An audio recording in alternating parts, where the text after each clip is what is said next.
Isaya 5:3 ndowooza mutuuseeyo olunyiriri olwokutaano olwogwenda bagijjayo obujja tetugenda okulinda Isaya 5:3 olunyiriri olwokutaano nga nze ngenda okusoma wagamba bwe wati naye yafumitibwa olw'okusobya kwaffe yabetentebwa olw'obutali butuukirivu bwaffe okubonerezebwa okw'emirembe gyaffe kwali ku ye era emiggo gye gye gituwonya. Ngenda kuddamu olw'okunnyonnyoka. Isaya 5:3 olwokutaano agamba bw'ati naye yafumitibwa olw'okusobya kwaffe yabetentebwa olw'obutali butuukirivu bwaffe okubonerezebwa okw'emirembe gyaffe kwali ku ye era emiggo gye gye gituwonya.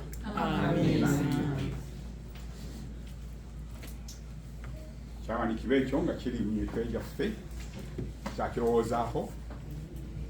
Twandibadde tufuna oluyimba olw'enjawulo naye olw'obudde ndowooza tujja kufuna olw'eggulo. Kanyanjule abaweereza wano mu maaso nze mumanyi bulungi amannya ne bweseeyogera wali mugenyi wali muntu atamumanyiwa naye nga nze mpeerezanga omukadde omu ku bakadde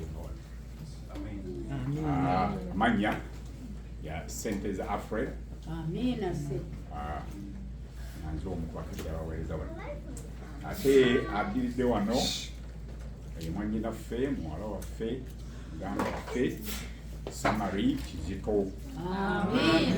Mwebaza Mukama amuwadde omukisa okujja naye okuweereza enkya ya leero.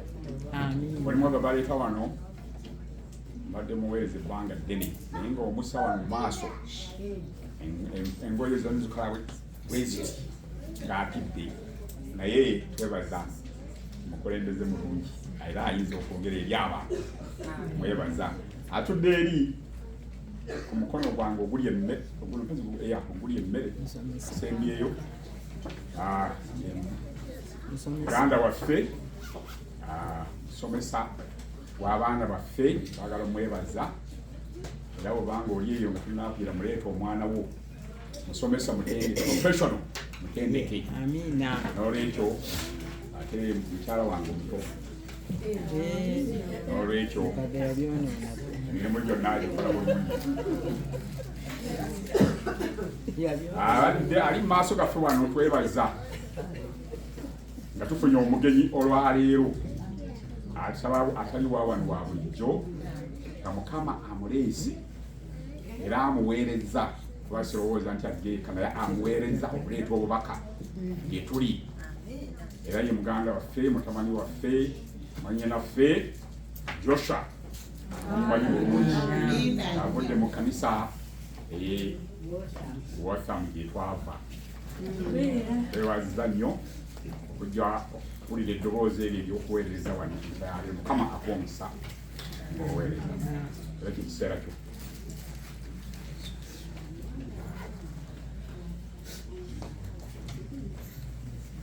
Basebo ne bannyabo nsanyusa okubalaba era mbaaniriza nnyo mu linnya Mukama waffe Yesu Kristo.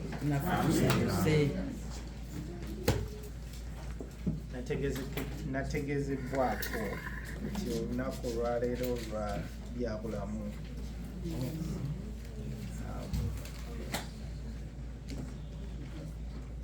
enda kutabikamu Oluzungu n'Oluganda naye era nja kusaba omuvuunuzi naaba nga nina we nnemerereddwa.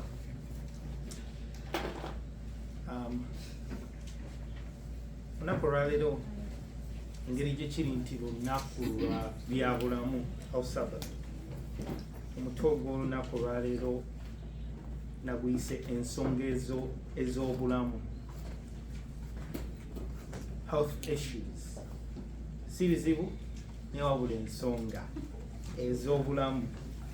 Bameka waneeno nga oli okola mu byabulamu, abasawo, abajjanjabi, ng'oli mu field ya health field. Ndabeeko emikono. Caregivers, yes. Caregivers, first responders. Any? Banaye, temwetya, muwanike emikono kubanga oli mu. Ate bameka abali balwaddeko? Ali olwaddeko.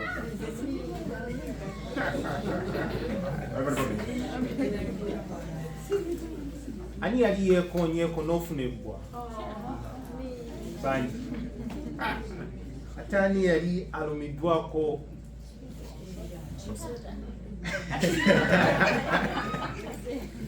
Ng'obulwadde bwali bukulumyeko ne bukumalako ebbanga eddene. Baga nti obulamu ndabye ddala nga bugenderedde.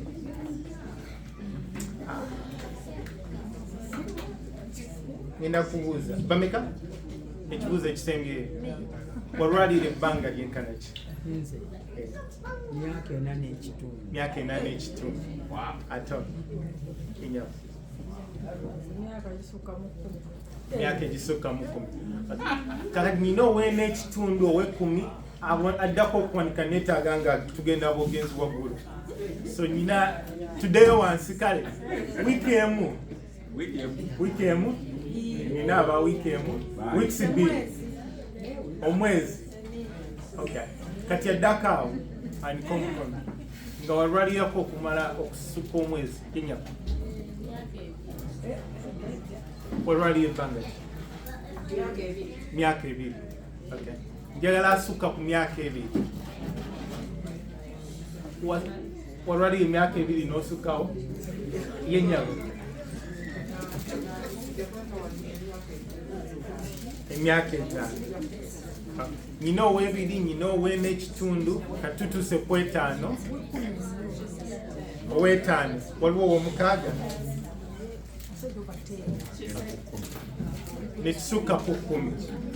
Waliwo omuntu yenna yali asusize ku 10.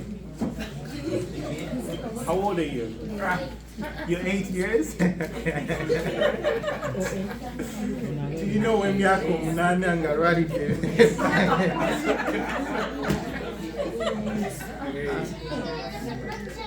Tulina kwasukka ku 10 beyond that. 12 years, 15, 10 awo tukyali. Mukama atusaasire. Naye nga olunaku lwaleero nalowooza nga tusaanidde okwebaza Mukama okubanga atusaasire ne tubeera nga tukyaliwo olunaku olwaleero.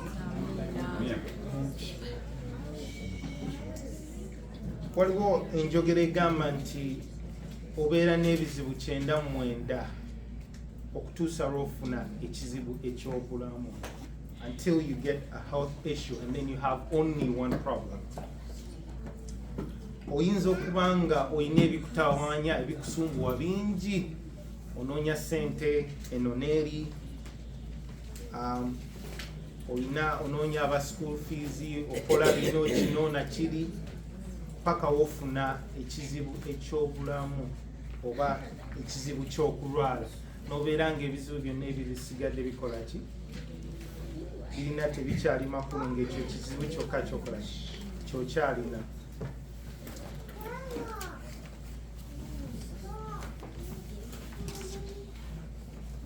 Bayibuli erimu ebyamagero ebisukka ku meka ku 15 ebisukka ku 2, naye ng'ebisinga ebyamagero Yesu Kristo bye yali akoze kwali kuddiza abantu bulamu, abaali abalwadde, abaali abazibe, abaali bagongobadde n'abafudde, n'abeera nga bakola ki? N'abazza mu bulamu. Njagala tubikule Bayibuli zaffe mu Yokaana essula ey'omwenda olunyiriri olunyiriri olw'omwenda.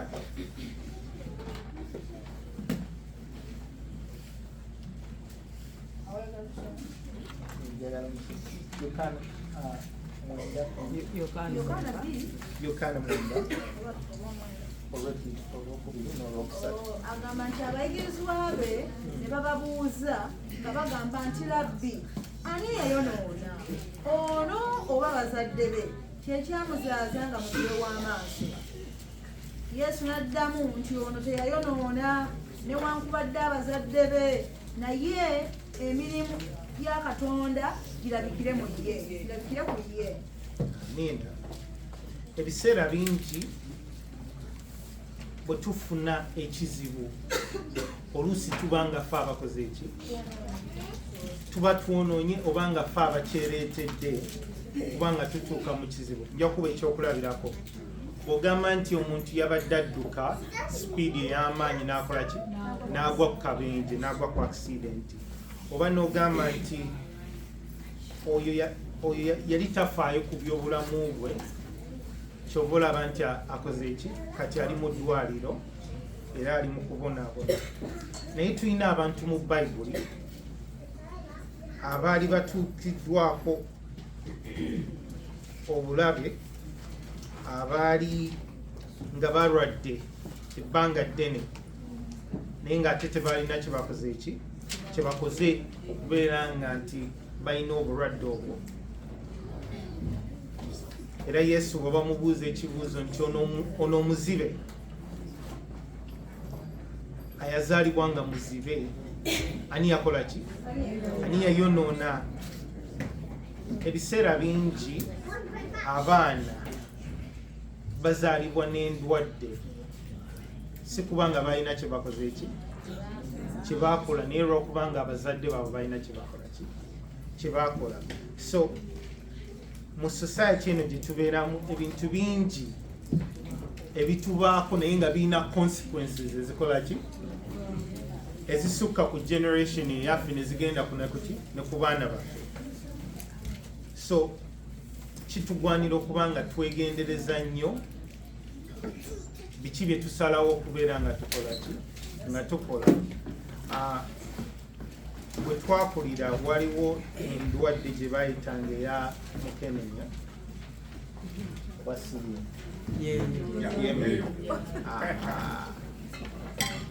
era nga twagityanga nnyo. Sitoola omwana gyawadde bwe batubuuza ki kye muyizeemu, netwaddamu nti balina okutunyiganga ki, emitwe. Naye endwadde eno eya mukenenya abaana bangi bazaalibwa nga balina endwadde eno, si kubanga balina kye bakoze naye nga bagifunye okuva ku bazadde baabwe. So ebiseera bingi mu Bayibuli abantu abaaliwo mu biseera ebya Yesu bwe baalabanga nti omuntu alina endwadde gye yazaalibwa naye, baalowoozanga nti yalina okubaako ki, okwonoona oba obutali butuukirivu obulabise muki mu ye. Era nga bwe mujjukira obulungi nti Falaawo bwe yatwala omukyala owani owa Ibulayimu n'afuna ebiki. So biseera bingi mu Bayibuli omuntu bwe yazaalibwa nga ayina obugongobavu obanga muzibe, beebuuzanga nti kiki omuntu ono kye yali akoze okuba nga akola ki. Naye Yesu addamu n'abagamba nti teyayonoona ne bazadde be tebakola ki, tebayonoona, naye emirimu gya Mukama gibeere nga gikola ki. Ebiseera bingi tugenda kwesanga nga olina ekizibu eky'obulamu naye nga toyina kibi kyewali okoze. Omwami ono emyaka gye yalina mu kiseera ekyo sigimanyi, naye kyemmanyi nti yali muntu mukulu, ng'ate yazaalibwa nga muzibe.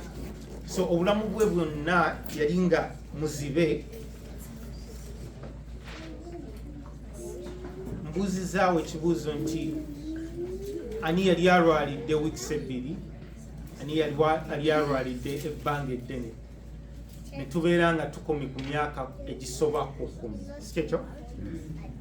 N'omwami ono bwe tugamba nti yali alwalidde ekiki ebbanga ddene, yali alwalidde obulamu bwe bwonna okubeera nti yali muzibe. Obuzibe,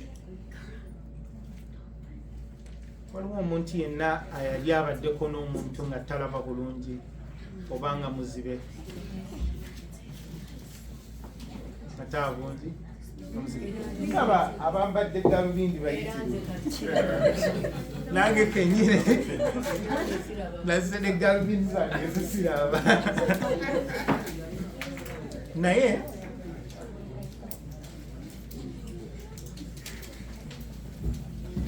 essuula eno endaga ebintu bibiri, nti waliwo bwe twesanga nga tulina ebizibu eby'obulamu, ebizibu ku bulamu bwaffe, naye nga ffe abakoze eki ababyereetedde. Era ekyo kyekimu ku bintu bye njagala okwogerako, kubanga tuli mu nsi eno eya Amerika. Naye ebiseera bingi nti tufuna obulwadde nga tetulina kyetukoze eki kyetukoze, ne tukusabira, abakadde ne bajja ne bakusabira, emyaka ne gikola ki, ne gyetoolola, naye nga tokoze eki, towona. Ng'era okyalina ekizibu kyekimu, n'omanya nti ngenda kubeera nga ndi muzibe obulamu bwange bwonna, era n'obeera nga okoze eki, omatidde nti sirikola ki, siritereera, n'ebyokusaba n'okola ki, n'obivaako. Oli weebuuziza nti okubonaabona okuli mu bulamu bwo kwandiba nti Mukama alina kyayagala okulaga ekkanisa, n'osaba Mukama, nina omuntu wange bw'ati ne bw'ati akoze ki, abonaabonye ebbanga ddene, tukusaba okola eki, omusuuse, naye n'asigala ng'akola ki, ng'akyabonaabona, ng'akyalumizibwa endwadde ezitali zimu. Ne tusaba essaala, Mukama n'abeera nga atakola ki, ataziwulira.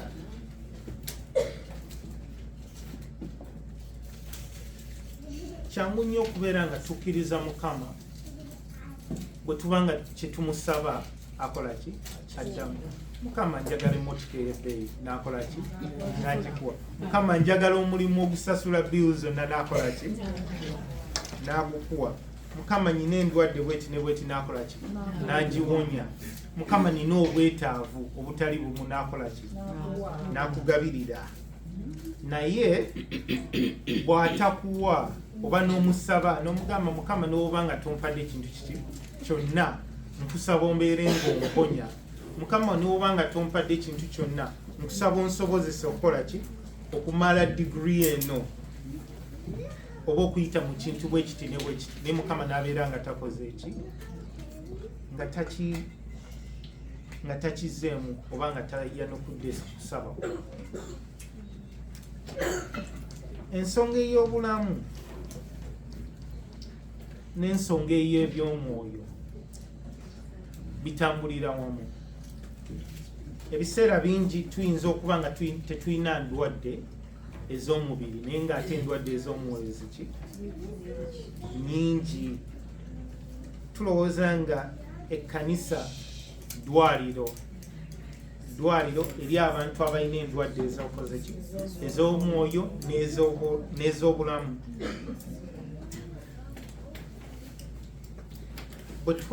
Bwe tulowooza nti singa osaba Mukama nti nina ekizibu bwe kiti ne bwe kiti, era nkusaba onnyambe omponye, Mukama n'akuddamu, kyangu nnyo okubeera nga tukola ki, nga tumukkiriza, kubanga yakoze eki, awulidde essaala zaffe. Naye ate bw'osaba Mukama n'atakuddamu ekintu gwe kyosuubira okubanga kyekisinga okubeera eky'omuwendo eri obulamu bwo, wandibadde owulira otya? Bubi, right? N'ogamba nti Mukama mukkiriza, akasimu kankasoma, lesoni nsoma, ebirabo n'ebitundu eby'ekumi nkolaki biwaayo. Mukama nenkusaba omponye obulwadde buneeno nsobole okubeera nga nkolaki nga nkuweereza, naye Mukama n'abeera nga takolaki nga tagizeemu.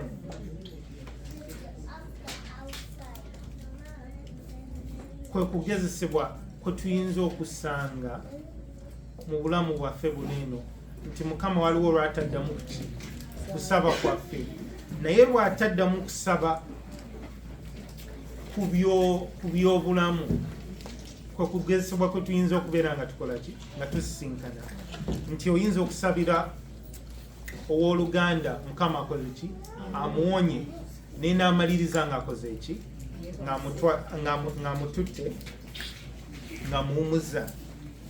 Ne weebuuza, Mukama abalwadde obawonya, abazibe n'obakolaki n'obakwatako. Waliyo abalwadde aba kansa, aba kiki, naye era owange wookoze eki gwotutte gwosazeewo okuwumuza. Njagala tutunuulire omulwadde omulala ayali alwadde ebbanga eddene erisukka ku myaka ki erisukka ku myaka 10 nga abonaabonye ne ekizibu kyenkulukuto ekikulukuto nga kimubazeeko ebbanga ddene. Nsaba tubikule Luka essuula 8 olunyiriri olw'43 n'olw'44. Era nja kusaba omusomi wange alunsomere.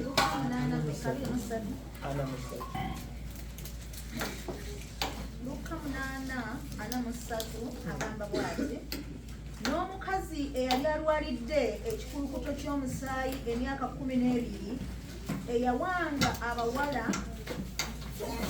eyawanga abasawo ebintu bye byonna n'atayinza kuwonyezebwa muntu yenna, oyo n'amufuluma emabega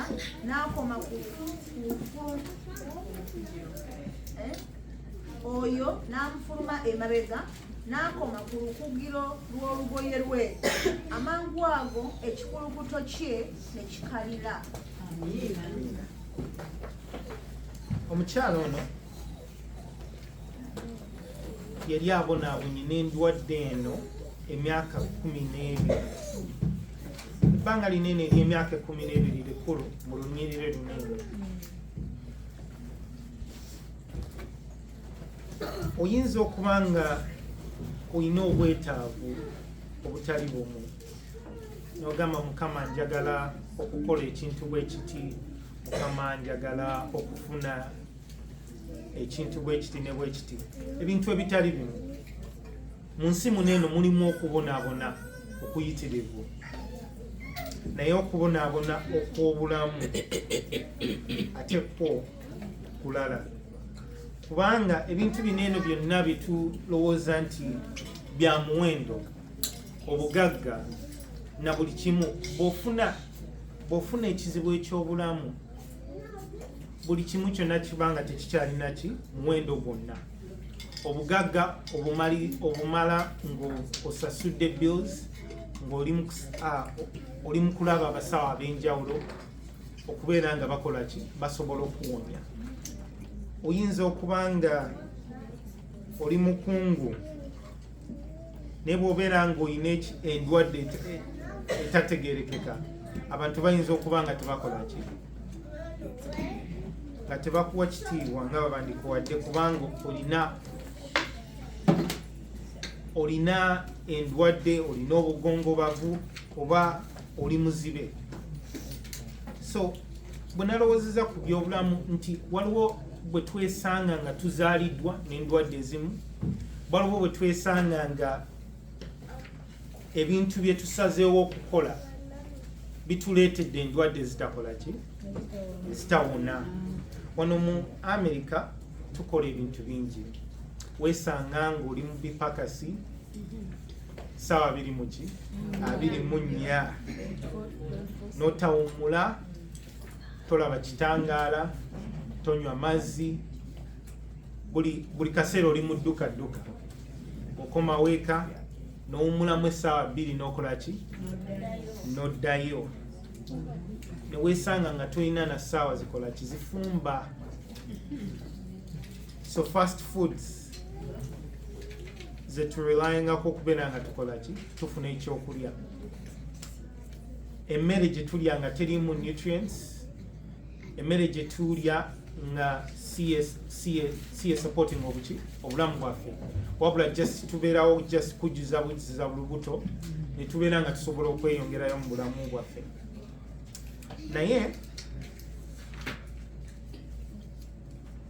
bw'obanga ozaaliddwa nga toyina ndwadde ne weesanga nga ebikolwa byo bikuleetedde endwadde etali ki etawona, oba olw'engeri gy'otambuzaamu obulamu bwo, decisions z'ogenze ng'okola lwakubanga oyagala okuyita mu lunaku olwaleero naye nga totunuulidde consequences ezigenda okuba nga zisigala naawe obulamu bw'obukoze ki obusigadde. Nti ndaba abalwadde bangi mu America balina endwadde ez'obwongo, mental issues. Uganda betugamba nti oli mulalu, abalina endwadde za mental issues, waliwo abantu abalina endwadde za pressure, tulina abantu abalina endwadde za sukaali, tulina abantu abalina endwadde ekyendala zetusinkana, emitima, kyekirala kansa. Endwadde zinene ezimu tusobola okuzeewala bwe tubanga twekutte Mukama waffe, bwe tubanga tugoberedde enjigiriza y'Abadiventi ey'ebyenywa n'ebyendya, tusobola okubeera nga twewonya endwadde ez'emitima, endwadde eza sukaali, endwadde eza pressure, bwe tuba nga tusazeewo okuba nga tu-exercisinga. Ebbanga eritali ddene nnyo nalina kye bayita 2020 vision. Nali sambala galubindi nga ndaba bulungi, naye kati sikola ki sikyalaba bulungi. Essaawa zetumala nga tuli ku kompyuta,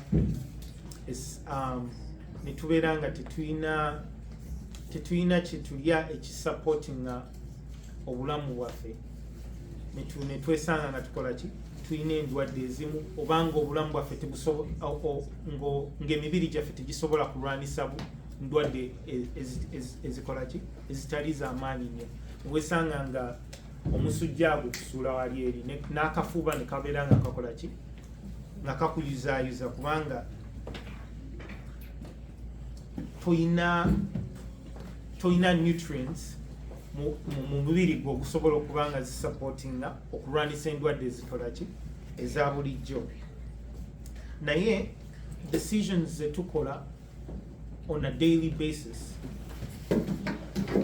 tulina okuba nga tuzirowoozaako, kubanga oyinza okwesanga nga ofunye endwadde gy'ogenda okumala nga sente z'okola zonna zikola ki ziggweera mu bujjanjabi. Y'ensonga ey'obulamu. Ekizibu, a problem is one thing, an issue is another. Obeera nga osobola, obeera nga obadde n'obulwadde obukumazeeko ebbanga emyaka egisukka mu 12, emyaka egisukka mu 15 ng'obulamu tebukyakola tebukyeyagaza kubanga olina ekirwadde ekitategeereka oba ekirwadde ekitakola ekitawona. Naye nandiyagadde tutunulire ennyo decisions zetukola okubeera nga tezitu exposinga ku ndwadde zineeno zetutandifune, kubanga abalwadde bangi betujjanjaba balina endwadde oba oliawo zebatandifunye singa bandi basazeewo okulya obulungi, okubeera nga baexercisinga, okubeera nga ofuna okuwummula okolaki okuwera nowesanga nga olidde bulungi ofunye ku kitangaala. Ebintu bingi byetugenda okufeesinga mu America byetutandibadde nabyo mu mawanga gaffe gye tuva e Uganda n'amawanga agatwetoolodde. So kitugwanidde okubeera nga tukola adjustments mu bulamu bwaffe. Bw'obanga wali teweetaaga makerenda aga vitamins, different supplementations eri ewaka gye tuva kubanga emmere yaffe nungi, twandibadde nga tukirowoozaako waneeno kubanga emmere gye tulya si yemu nga gye tulya naye gaba matooke tegali gegamu nga ag'e Uganda kubanga tufuna emmere eri genetically modified. So si ya mugaso nnyo eri obulamu bwaffe nga emmere gye tulya eri ewaka. So kitugwanidde okubeera nga tukola adjustments mu bulamu bwaffe, n'omanya nti buli kimu waneeno kirimu sukaali, n'omanya nti buli kimu waneeno ekisiike kirimu butto mungi, kirimu omunnyo mungi, ne tuba nga tu-exercisinga, ne tubeera nga tunywa amazzi, ne tubeera nga tufaayo eri obulamu bwaffe, okubeera nga twewala endwadde zineeno ezisinga. Oluusi bwe tuba nga tulwadde sukaali oba ebyo pressure, emitima, ebintu ebisinga emibiri gyaffe giba gisobola okukola okwerepairinga ne gibeera nga gikola gidda bujja bwe tuba nga tukyusizaamu mu ngeri gye tutambuza obulamu bwaffe. Naye bwe tusigala nga tukyakola ebintu byebimu oba nga tetufuddeeyo kubanga tukyusaamu mu bulamu bwaffe oba engeri gye tutambuzaamu obulamu bwaffe, tuyinza okwesanga nga tufunye endwadde ezo nga tezikyasobola kuwona, ng'amaaso tegakyasobola kudda mabega. Nga ayali pre-diabetic kati oli mulwadde wa sukaali wetaaga insulin okubeera nga otambuza obulamu obwo. So ensonga ey'obulamu kitugwanidde okubeera nga tufaayo nnyo okulaba nga tukola ebintu ebituufu, tukola decisions entuufu okubanga tusigala nga tukyali balamu, kubanga buli muntu alina omulimu ogwamuteesa ku nsi eno. Naye oyinza okwesanga olw'endwadde emu gy'ofunye tosobodde kutuukiriza mulimu ogwakuteesa ku nsi eno. Oyinza okuba nga oli muyimbi n'ofuna kanso n'ow'amawugwe n'obeera nga tokyasobola kutendezeza Mukama na ddoboozi lyeyakuwa. Oba oyinza okubeera nga olina ekizibu ekitali kimu nga tokyasobola kutambula, tokyasobola kukola bintu bye wali okola ebbanga eriyise lwakubanga olina ekizibu eky'obulamu. So kitugwanidde okubeera nga tufaayo nnyo eri kye tusalawo okukozesa obulamu bwaffe. Ebiseera bingi ebintu bye tuyina ng'Abadventi we take them for granted. Bwe twali tusoma bakootinga nnyo our health diet nti enjigiriza eno ey'Abadventi ku byokunywa n'ebyendya ya mugaso nnyo eri obulamu bwaffe. Abayivu bagikootinga ne babeera nga bafowenga diet eyaffe. Naye bameka waneeno ng'ofowenga diet ey'Abadventi? Bameka abamanyi diet ey'Abadventi? so nga te bali si Advent sinabakkiriza naye nga bamanyi ku njigiriza yaffe bamanyi obubaka bwe tuyina n'omugaso gw'obubaka obwo okubeera nga batambuza obulamu bwabwe mu ngeri ekolaki ebagasa so nga ate ffe Abadvent bannanyini njigiriza tetukoleki tetufuddeyo tetugoberedde ne twesanga nga tuli ng'abantu abasigadde. Ebiseera bingi nkola wakati w'ennaku 4 ku 5 ku 6 okusinziira naye mbeera ne sabbiiti okubeera nga sikoze nga mpumudde bulungi. Bantu bangi benkola nabo abakola ennaku 7 zonna ne babeera nga bw'afuna ekizibu oba kiki kyonna omubiri gwe tegusobola kukolaki omubiri gwe tegusobola kulwana na karadde katono konna naye tetuvaluing as much nti sabbiiti Mukama yagiteekawo okubeera nga tukolaki nga tuwummula tusobole okubeera nga obulamu bwaffe tukolaki tubutambuza bulungi. We don't value the fact that nti Mukama yatugamba nti bino mubirye bino temukolaki temubirya. Abantu bangi abalina endwadde olw'okuba nga basazeewo okulya ekintu ekimu ne basalawo obutalya kintu kirala. Bwe tuba nga tufolowinze enjigiriza yaffe ey'ebyokulya tujja kwesanga nga obulamu bwaffe tukoze ki buli bulungi nnyo. Njagala tumalirize n'olunyiriri oluva mu Marko Sura 5 olunyiriri olwa 22 Marko 5:22 tugenda lumenyamenya abantu ow'okubakulu b'ekkuŋŋaaniro erinnya lye Yayiro n'ajja bwe yamulaba n'avunnama ku bigere bye n'amwegayirira nnyo ng'agamba nti omuwala wange omuto ali kumpi n'okufa. Nkwegayirira ojje omuseeko emikono gyo adde mu mbeera ye alamuke. N'agenda naye ekibiina ekinene nga kimugoberera ne bamunyigiriza. Awo omukazi eyali alwalidde ekikulukuto ky'omusaayi emyaka 12 eyatengejje ennyo eri abasawo abangi n'awangayo bye yali nabyo byonna so n'atabaako kimugasa naye ne yeeyongeranga bweyongezi okulwala. Bwe yawulira ebigambo bya Yesu n'ajjira mu kibiina emabega we n'akoma ku kyambalo kye. Olunyiriri luno eno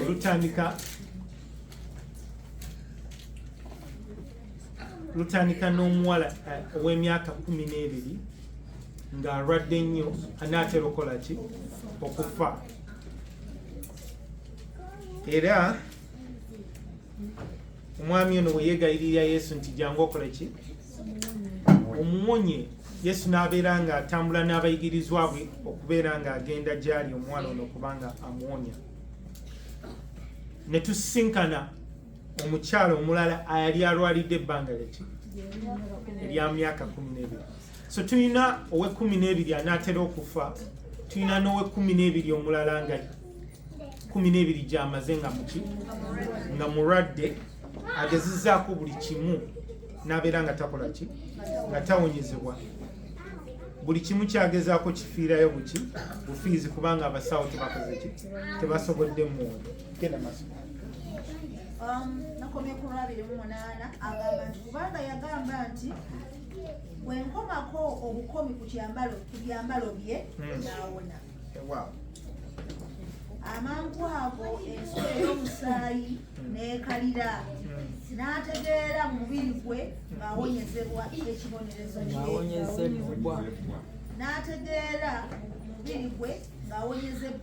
ekibonerezo ekibonoobono kye.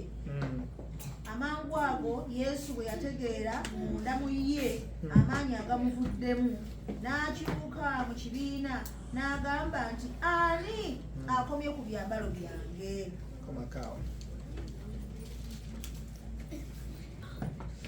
ebiseera bingi tuyinza okulowooza nti Mukama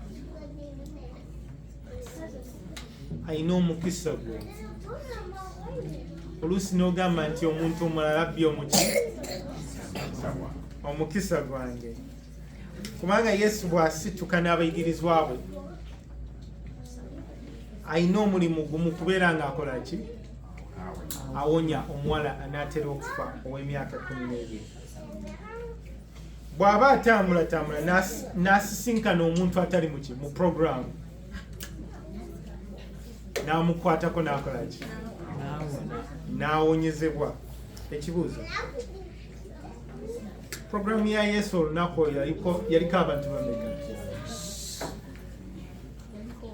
Yaliko omu.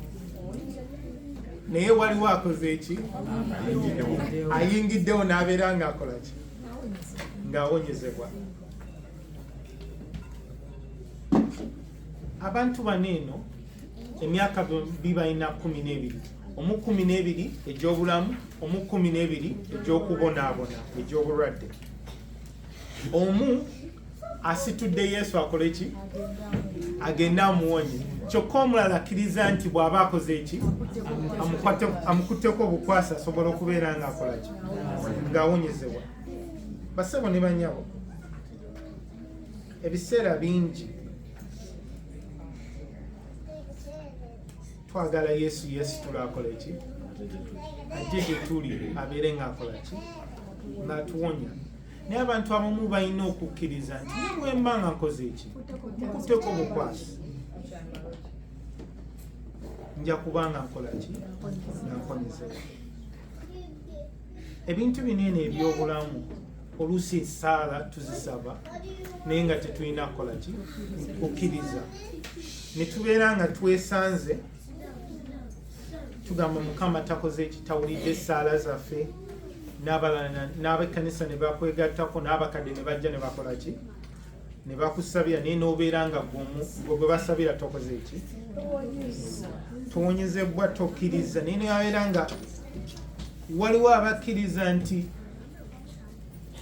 ne bwe mba nga nkoze eki? Nkutteko bukwasi ku kyambalo ki? N'abeera nga nkoze eki?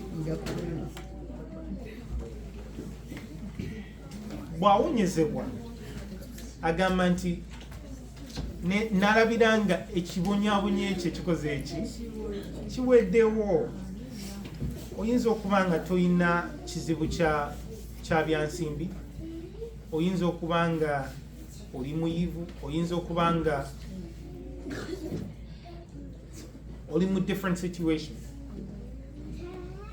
naye n'obeera ng'olina ekizibu eky'obulamu n'olabira ddala nga it's the biggest punishment that you can get. Kubanga bw'obeera ng'oli mwavu osobola okukola n'okola ki? N'okivaamu ekizibu ky'olimu. Naye ebintu eby'obulamu oyinza okugezaako, abasawo ne bakola ki? Ne babeera nga balema okuba nga bakuwonya. Weyongere maaso. Olwasatu mu lumu onnakomye. Kantandike ku lwasatu. Amangu ago Yesu bwe yategeera munda mu ye amaanyi agamuvuddemu, n'akyuka mu kibiina n'agamba nti ani akomye ku byambalo byange? Abayigirizwa be ne bamugamba nti olaba ekibiina bwe bakunyigiriza n'ogamba nti ani ankomyeko? Ne yeetoolooza amaaso okulaba oyo akoze ekigambo ekyo. Naye omukazi ng'atya ng'akankana ng'amanyi kyabadde, n'ajja n'afukamira mu maaso ge n'amubuulira eby'amazima byonna. N'amugamba nti omuwala, okukkiriza kukuwonyezza, weegendere n'emirembe owonere ddala ekibonobono kyo. Emirundi mingi tunyigiriza ku ki? Ku Yesu Kristo. Ne tubeera nga tetukoze eki? Tetulina kukyusibwa kwonna kubaddewo mu bulamu bwaffe. Naye abantu abamu ne babeera nga bakoze eki? Bawonyezebwa just lwakubanga bakutteko ku ki? Ku kyambalo ki? Bwe naasomye olunyiriri luneeno kwampadde okusoomooza nti ng'Abadventist, abasomi ba Bayibuli, ne tubeera nga tutambula ne Mukama waffe buli lunaku ne tubeera nga tumwekoonako naye obulamu bwaffe ne bubeera nga tebulina nkyukakyuka yonna. So nga abantu abamu bava abweru bava gye bavudde ne babeera nga bakoze eki, bakutte bukwasi ku kyambalo kye ne baba nga obulamu bwabwe bukoze eki, bukyusibwa. So gwe Omwadventist atudde wano eno asoma Bayibuli yo, manya nti okubanga twenyigiriza oba twekoona ku Mukama waffe Yesu Kristo si kye kigenda okukola ki okutuwonya. Okubeera nga tujja wano eno buli sabbiiti si kye kigenda okukola ki okubanga tuwona nga tutuuka mu ggulu. Nabagambye nti ebintu eby'obulamu kizibu nnyo okubeera nga tukola ki tubyawula ku bintu oba bizibu eby'omwoyo. Maliriza n'olunnyiriri olwo. Olwasatu mu ttaano agamba nti awo bwe yali akyayogera abaava ew'omukulu w'ekkuŋŋaaniro ne bajja nga bagamba nti omuwala wo afudde. Wait a minute. Bageze mu maaso.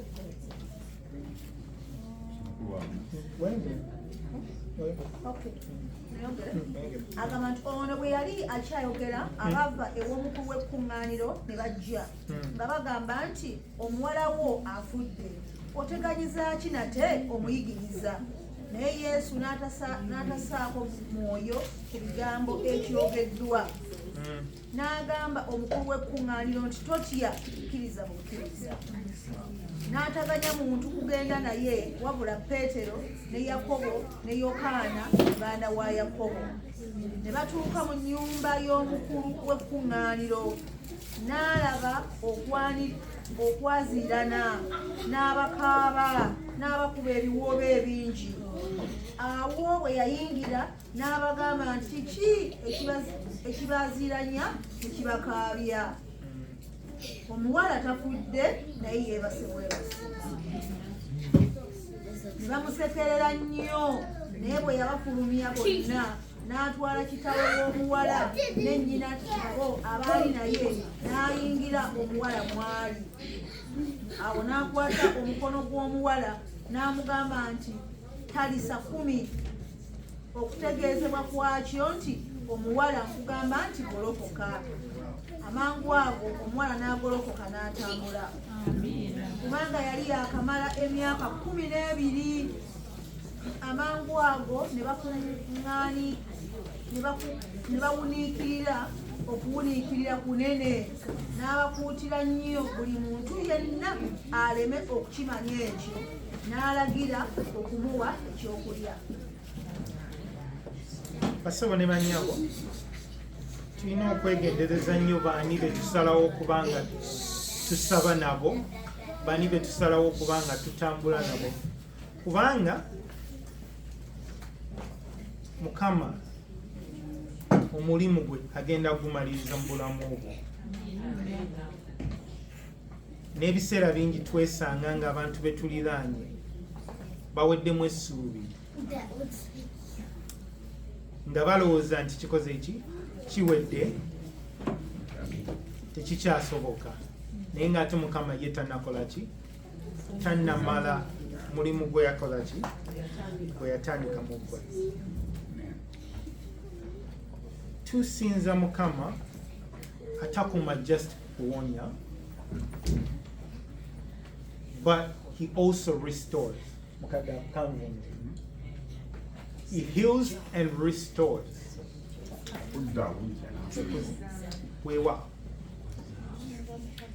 Whatever your situation might be, you might need complete healing, you might need complete restoration.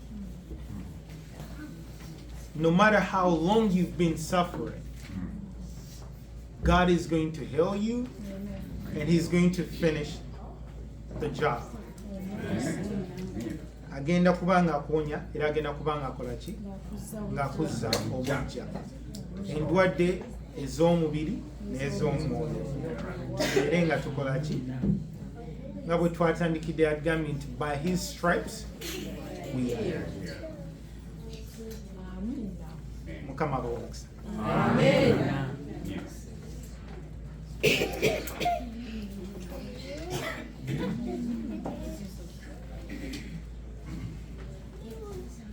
omwaka omupya tuli mu matu gaffe tweyaziza nesamukombozi kakasa nti buli omu alina kyeyegiddemu era kyeyeefuniddemu era tusaba mukama atuyambe katesinga kutambulira mubigambo ebyatubuulidde.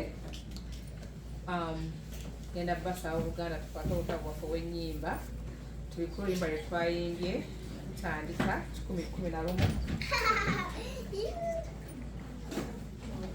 tukomekereza tusinza kwaffe okwa lunaku olwaleero nga tuyimiridde abooluganda ffenna.